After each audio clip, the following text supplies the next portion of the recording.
Hey guys, today I'm going to be doing book reviews on Chain of Iron by Cassandra Clare and The Lost Book of the White by Cassandra Clare and Wesley Chu.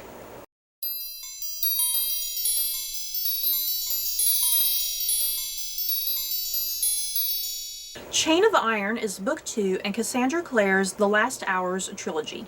In this installment, James continues to face his demons and escape the web his grandfather has trapped him in. Lucy continues to try and make Jessie flesh and blood once more. Cordelia hides her love for James in their false marriage that was only intended to protect her reputation.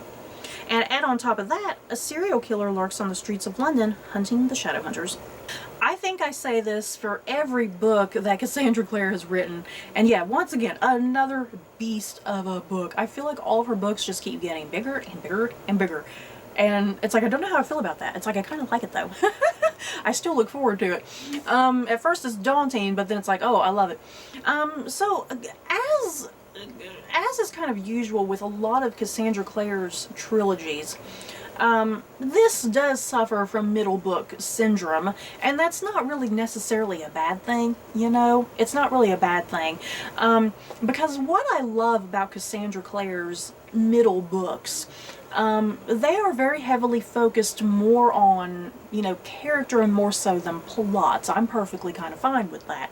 Of course, there is still plot going on, obviously, but she spends a lot of time, a good chunk of the page time, really getting into these characters, you know, getting to know them individually, but also really leaning into their relationships, because there's all sorts of relationships, you know, there's sibling dynamics, there's romantic dynamics, there's dynamics between like parents, you know.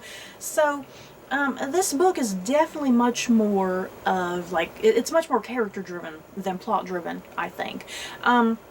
But yeah, as with all of her middle books, it's those last couple chapters that you're really trying to read to, and it's those last couple chapters that get you really excited and really hooked to read the final book. So yeah, I mean, this book did its purpose, you know? It got me to fall more and more in love with these characters, to really feel and care for them, because I have a feeling several of them might possibly die in the next book, you know, the final book. Because I feel like all of her trilogies have done that. She'll get you super attached to these characters, and then she'll like brutally kill off somebody, or a couple people sometimes, in like the final book. So I love this book. It served its function and what it's supposed to do, made me fall in love with these characters, made me excited for the final book in the trilogy. And boy oh boy, is there all sorts of drama. It's like a soap opera. That's what you can expect from these Shadowhunter books. There's just all sorts of drama that just intensifies and builds up. And yeah, because I mean, this is only a spoiler if you've not read the first book, but yeah, I mean, if you're watching this video, I'm assuming that you've read the first book at least. The relationship drama just intensifies, because you have James and Cordelia. They're in a marriage of convenience, really, because of some stuff that happened in book 1. They have to get married. They're forced to get married to protect Cordelia's reputation. But then, yeah, there's this whole thing that James and Grace have some sort of thing going on, which gets resolved in this novel, you guys, and it was great. I loved some of the explanation that Cassandra Clare had. So then there's that, you know, like, Cordelia doesn't understand this relationship between James and Grace. It's like, what is that about? What is the hold that this woman has over James, you know? And James is dealing a lot with the fallout of book 1, pretty much. A lot of stuff happened at the very, very end of book 1. A lot of stuff that dealt with his grandfather, you know, this reveal of his grandfather, and some special abilities and powers that he kind of now has and possesses, that he's kind of dealing with in this book, and what does that mean and whatnot.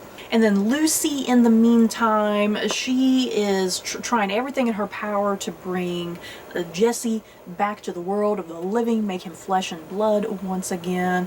I really love the whole story with Lucy and Jessie, and kind of where that ultimately went, because I was really intrigued. I was like, okay, where is this going to go? You know? And Lucy's story brings in quite nicely Malcolm Fade. If you've read the Dark Artifices trilogy, for instance, Malcolm Fade is a big pivotal character in the Dark Artifices, so I was thrilled to see him pop up in this, and how the role he was put in, with everything going on with with Lucy and Jesse. And yeah, like I said, if you have read The Dark Artifices, it's like, you know those threads. You know those threads. You know what kind of character Malcolm Fade is, what his motivations and agendas are in that trilogy. And yeah, even though this is set, over 100 years prior to the events of the Dark Artifice, because Malcolm Fade is a warlock and he's immortal and whatnot, even though there's a big huge time difference there, it's like, if you are familiar with him, it's like you can pick up certain things. As for other characters, the character of Matthew is still a dramatic, tormented soul, and yeah, some of his secrets that he's been keeping and hiding and whatnot, those kind of finally get fleshed out in some really pivotal, satisfying ways. As far as like some extended relationship stuff going on, Thomas and Alistair, we finally get some momentum there, which I liked.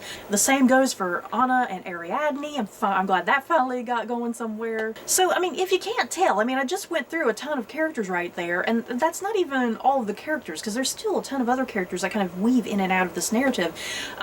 That's what I was kind of talking about earlier at the start of this review. This is definitely very character heavy, and that's fine. I like that, because there is a huge cast of characters, and this book, it's gigantic, and it's giving all these characters, their own selves and also their relationships. It's giving all that stuff time to breathe and to move and to build, because we have to feel for these people. If we don't care about these people, we're not going to care what happens to them in the final book, especially if any of them die, So yeah, I really liked what Cassandra Clare was doing in this book with all the characters, because I was ultimately very satisfied with the direction a lot of stuff took. So yeah, as far as plot does go, because there is plot, book one, if you read book one, the big thing was like some sort of plague. Some sort of plague in London that was targeting the Shadowhunters specifically, that was, really getting to them, that they had to fight back against. And so here in book two, it's a serial killer. It's a serial killer going after Shadowhunters specifically. It was great. And I tell you what, I kept trying to guess the whole book, because I was determined. I was determined to figure it out myself before Cassandra Clare revealed it. And I will say, I wasn't able to guess, which I guess is a good thing. I wasn't able to guess who the serial killer was. But, like, when I did finish the book, like, in hindsight, I was thinking about it. I was like, well, maybe I should have guessed, because I think all the hints and clues were there. But, yeah, for the most part, I did not guess who the serial killer was at all, which I kind of liked, because it did, when the reveal did happen, I was like, So that's pretty much it that I have to kind of say for this book, because it's the middle book, and I can't really get into too many terrible amount of spoilers, but yeah, I'm going to recommend this. If you've read every other single book in the Shadowhunter universe, then this is definitely probably going to be something you want to pick up. Especially if you loved the Infernal Devices, and then because this is a spin-off of the Infernal Devices, then yeah, you'll probably like this. It's kind of reached the point, because there's so many books now in the Shadowhunter universe. There's so many books now. They're really intended just for die-hard readers at this point. I don't think anybody new can just jump on board, without having read all the previous other trilogies and whatnot.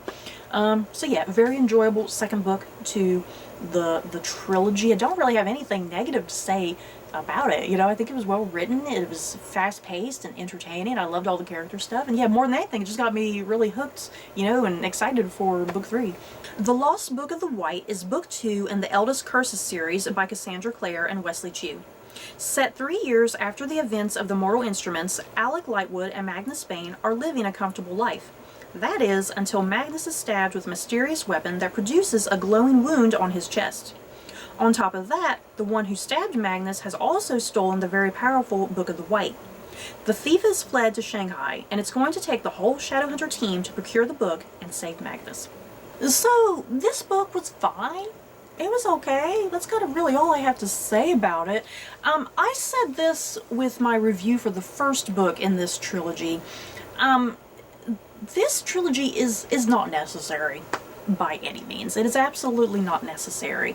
But it's like I still like these books, and I'm still reading this trilogy because I love the characters of Alec Lightwood and Magnus Bane. They're two big, huge fan favorite characters from the entirety of the Shadowhunter universe. So, I mean, that's kind of what this trilogy is intended for. It's for those diehard fans who love Alec and Magnus, people who have been reading all of the books. But yeah, as far as like the plot goes, everything that's happening in this book, I mean, there's nothing necessary, you know, there's nothing necessary, there's nothing that is giving any sort of forward momentum, and there's not much way in the way of, like, stakes, if that makes sense. Because this book, this book in particular, it's set 3 years after the events of what happened in that final book in the Mortal Instruments. So it's set, and then, yeah, in turn, it's also set before the Dark Artifices, to my understanding. So the thing is, Alec and Magnus do make appearances in the Dark Artifices. So anything that's happening in this book, you know nothing's going to happen to Alec and Magnus. You know what I mean? You know they're not going to die. You know something dramatic's not going to happen. And it's like you kind of know there's not really going to be anything absolutely important to like, that's going to be pivotal to, like, things in other books, you know? And that's okay, you know? This trilogy, I've read 2 books of it so far. I mean, this trilogy is just meant to be fun and entertaining.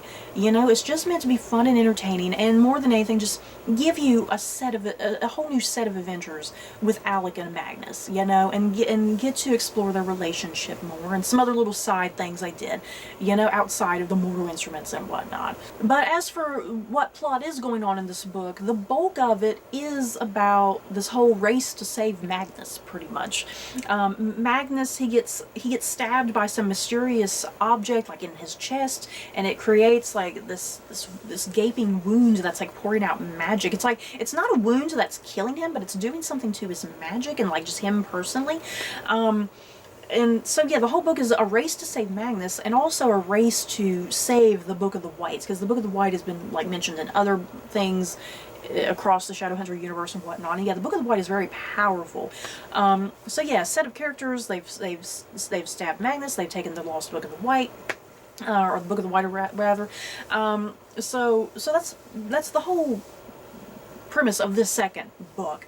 And yeah, this whole thing, because they need to save Magnus, it takes them to Shanghai. The thief who took the book and who stabbed Magnus, they take off to Shanghai, and this also introduces this whole thing of, like, the underworld, known as DU, and Magnus and Alec have to go down to DU to deal with some stuff, and this also brings in our favorite Shadowhunters. We get Jace and Clary and Simon and Isabel. It was great. I love seeing all these people, you know, from the Mortal Instruments, because I have missed them. I have missed Jace and Clary and Simon and Isabel, you know. I have missed all of them, because you've not really gotten to see them much outside of the Mortal Instruments, because yeah, they have all made appearances in, like, you know, the Dark Artifices and whatnot. But yeah, they're not the focus. You know, they're just side supporting characters in that. So yeah, I really got to see, you know, all of the good Shadowhunter characters come back together and whatnot, and be there for Alec and Magnus. I loved it. And you guys, the final word of this book, you heard me right, the final word of this book got me super excited for book 3. I can't wait. Because I can't say that about, like, book 1 necessarily. Book 1, it sort of got me excited for book 2, but I was kind of, you know, kind of just indifferent to it in some ways. But yeah, the final word of this book, I was like, hell yes, I am excited for book 3 to see where this goes, because they're going to be introducing a character that I don't think has ever appeared in the Shadowhunter universe, but it's a character, it's like, well, where is this character? You know, because just the world building of this, of the Shadowhunter universe, you know, the type of things they fight. It's like this pivotal character is like, where is this character? Because I've been waiting for them to pop up. So, I'm excited for book 3. It should be great, you guys. And yeah, the first book took place, like, in between, like, books 3 and 4, if I'm not mistaken, of the Mortal Instruments, and then this one takes place after all 6 books of the Mortal Instruments. So I'm kind of curious where the third book is going to take place, because they've all been jumping around. So I'm wondering if the next book is going to take place during the Dark Artifices, possibly, like either before or after, or during, maybe, I don't know. I guess we'll find out. But yeah, overall, this book was fine, and once again, like I did for my review of Chain of Iron just a little while ago, these books are just intended for die-hard readers who love all things Shadowhunters. If you love Alec and Magnus, you're not going to be disappointed. You're going to really like it and be on this adventure with Alec and Magnus. So you guys, that is it for my book review on these 2 Cassandra Clare themed books. In the comments below, have you guys read any of these books? How do you feel about just Cassandra Clare in general? Because there's a lot of the books in this universe and there's still more to come. You guys, I think she has a whole nother trilogy planned that's coming out. I'm just kind of curious if people have stuck with, because I think there are the diehard people like me who have stuck with every single book, but I think a lot of people have kind of drifted away and fallen away and, you know, fallen out of love with this world. But yeah, if you have read all these books, how do you feel about it all? Just let me know your thoughts down below. So that's it for this video. Don't forget to like, comment, and subscribe. And if you like this video, you may like these other videos. Bye, guys.